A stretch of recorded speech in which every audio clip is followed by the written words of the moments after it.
Hey, thanks for tuning in today. Hope you had a lovely Christmas. And I'm recording this episode on Christmas Day, about to just eat and drink. I'm so excited. But I did a workout this morning, which was good. I did a bike boot camp on the Peloton with Tunde. It was a 45-minute one.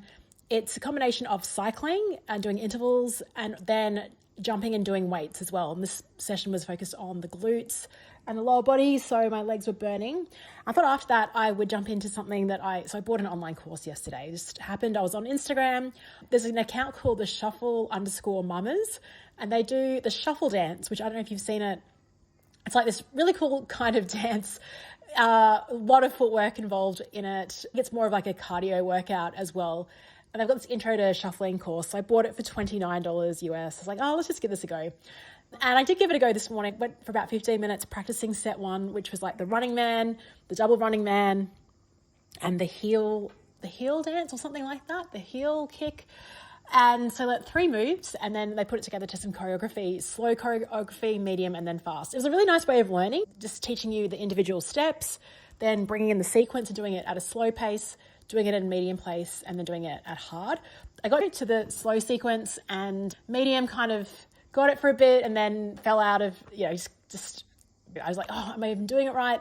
So after about 15 minutes of giving that a go, I was like, look, I'll pause it today and go back to it later on in the week. Now I'm just sharing that because there is every chance that I will not go back to it later in the week, but it's kind of fun just to jump in and try something new. And like my brain, I felt like just having to focus on the footwork was really fun. I haven't used that part of my brain for some time. Maybe possibly actually on the hike in Nepal, where I was really careful in terms of every step that I took, but just the choreography and getting your body in alignment. So I was so focused on the steps. And we're lucky, we've got so many garages at our house. We've turned one into a gym downstairs. We've got this mirror on the wall. I could see myself, and I was just basically looking at how my feet were moving.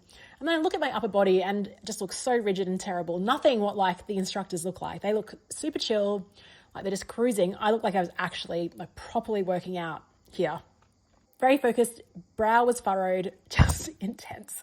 But that's part of learning, and it'd be interesting to see if I do end up kind of graduating. I'd love to one day. I did a time-lapse video this morning of how awful I looked, but yeah, maybe in a few months I can do a video on Instagram showing a bit of the progress that I'm making if I do continue it.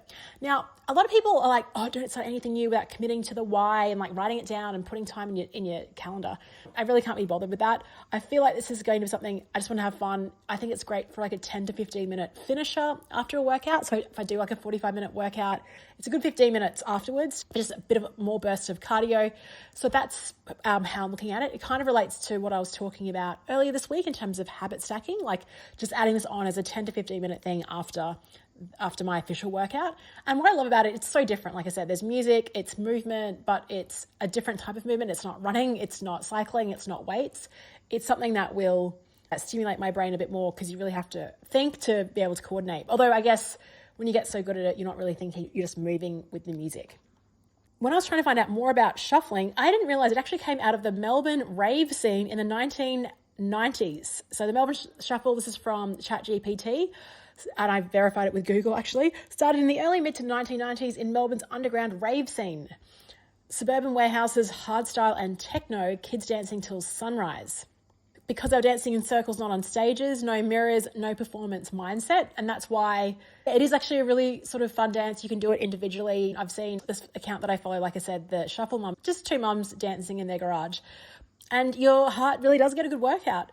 It's a free form style focused on rhythm, with dancers adding their own unique spins, jumps and slides, creating organised freedom of movement that evolved from late 80s underground clubs and remains popular globally. So yeah, now that I've subscribed and following this account, I'm getting all these shuffling things in my feed.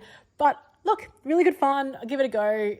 And we'll see what happens. So are you trying something new? It doesn't have to be huge like me, just something that you can give a crack 10 to 15 minutes every few times a week. Let me know what that looks like for you. Thanks for listening. I always love hearing from you, and I'll speak to you tomorrow.